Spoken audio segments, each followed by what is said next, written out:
আসসালামু আলাইকুম viewers, welcome to my channel. আজকে আপনাদের জন্য নিয়ে এসেছি জ্যাবরা পাউন্ড কেক রেসিপি। ভিডিওটি না টেনে সম্পূর্ণ দেখার অনুরোধ রইল। চলুন তাহলে রেসিপিতে যাওয়া যাক। আজকে আমি এগুলো দিয়ে তৈরি করব জ্যাবরা পাউন্ড কেক। এখানে আমার কাছে আজকে ফ্রেশ অরেঞ্জ নেই, এই কারণে আমি অরেঞ্জ ইমোলেশন ব্যবহার করছি। এবং আজকের কেকটি আমি হ্যান্ড বিটার দিয়েই তৈরি করব, কোনো রকম ইলেকট্রিক বিটার ইউজ করব না। একটা বাটিতে আমি 2টা ডিম নিয়ে নিয়েছি কুসুম সহ, কুসুম আলাদা করতে হবে না। এখন আমি এতে দিয়ে দিব হাফ কাপ পরিমাণে চিনি। চিনিটা দিয়ে ভালোভাবে মিশিয়ে নিতে হবে। চিনিটা ভালোভাবে মেশানো হয়ে গেলে এতে দিয়ে দিব আমি 1/4 কাপ পরিমাণে সয়াবিন তেল। সয়াবিন তেল দিয়ে ভালোভাবে মিশিয়ে নেব। ভালোভাবে মেশানো হয়ে গেলে এখানে আমি দিয়ে দেব 2 টেবিল চামচ রুম টেম্পারেচারে থাকা বাটার। আমি বাটারটাকে গলিয়ে নিই, আপনারা চাইলে গলিয়েও নিতে পারেন। বাটারটা দিয়ে ভালোভাবে মিক্স করতে হবে যাতে বাটারে দলা পেকে না থাকে। আমার মিক্স করা হয়ে গেছে। এখন আমি অপর একটি পাত্রে শুকনো উপকরণগুলোকে চেলে নেব। এজন্য এখানে আমি নিয়ে নিচ্ছি 1 কাপ ময়দা,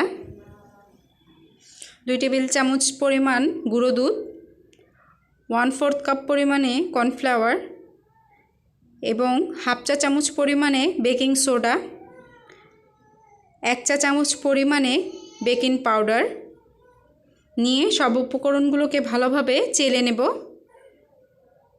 চালা হয়ে গেলে চালার অবশিষ্ট অংশগুলোকে ফেলে দেব।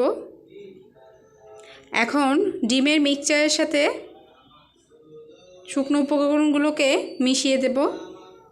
অল্প অল্প করে আলতো হাতে এগুলোকে মিশিয়ে নিতে হবে, তাড়াহুড়া করা যাবে না, তাহলে কেকের ব্যাটারটা নষ্ট হয়ে যাবে।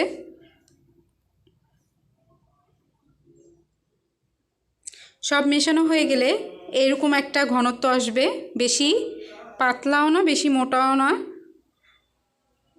একদম মিডিয়াম সাইজের ঘন হবে। এখন আমি অন্য একটি পাত্রে কিছুটা ব্যাটার আলাদা করে নিচ্ছি, এতে আমি ইমোলেশন অ্যাড করব। এখন এতে আমি দিয়ে দিচ্ছি 1 চা চামচ পরিমাণে অরেঞ্জ ইমোলেশন।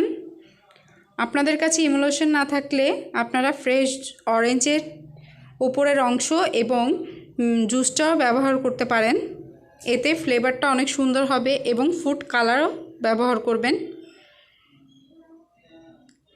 আর অন্য ব্যাটারে আমি নিয়ে নিচ্ছি ভ্যানিলা ফ্লেভার। এখানে ভ্যানিলা ফ্লেভারটা দিয়ে ভালোভাবে মিক্স করে নিতে হবে। আজকে আমি কেকটাকে তৈরি করব 6 ইঞ্চির একটা মোল্ডে।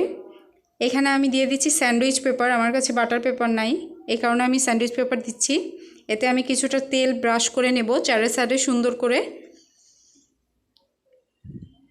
যাতে কেকটা সাইড দিয়ে লেগে না যায়, এই কারণে তেলটা ব্রাশ করে নিচ্ছি। এখন এতে আমি কিছুটা ভ্যানিলা ফ্লেভারের ব্যাটার ঢেলে দেব। এরপর আমি এতে কিছুটা অরেঞ্জ ফ্লেভারের ব্যাটারটা দিয়ে দেব।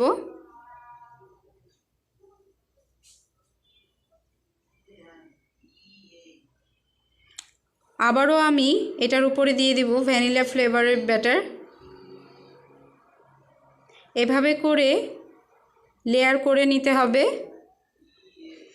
করার পর 5-6 বার ট্যাপ করে নিতে হবে যাতে বাবুলগুলো বের হয়ে যায়। এরপর আমি 5 মিনিটের জন্য ওভেনটাকে গরম করে প্রিহিট করে নিয়েছিলাম এবং ওভেনে আমি 170 ডিগ্রি সেলসিয়াস তাপমাত্রায় 30 মিনিট বেক করে নিয়েছি। বেক করে নেওয়ার পর সাথে সাথে আমি ওভেন থেকে বের করিনি, কিছুক্ষণ 5 মিনিটের জন্য রেখে দিয়েছিলাম ওভেনে। এখন আমি চার সাইড একটা নাইফের সাহায্যে ছাড়িয়ে নিচ্ছি, এতে মোল্ড আউট করতে খুব সুবিধার হবে, খুব সহজেই মোল্ড আউট হয়ে যাবে। এখন একটা প্লেটে উল্টে এটাকে মোল্ড আউট করে নেব। দেখুন কত সহজে মোল্ড থেকে বের হয়ে গেছে কেকটা। এখন দেখাচ্ছি এটা কতটা সফট হয়েছে। এখন এটাকে আমি একটা কেক স্লাইসারের সাহায্যে স্লাইস করে নেব।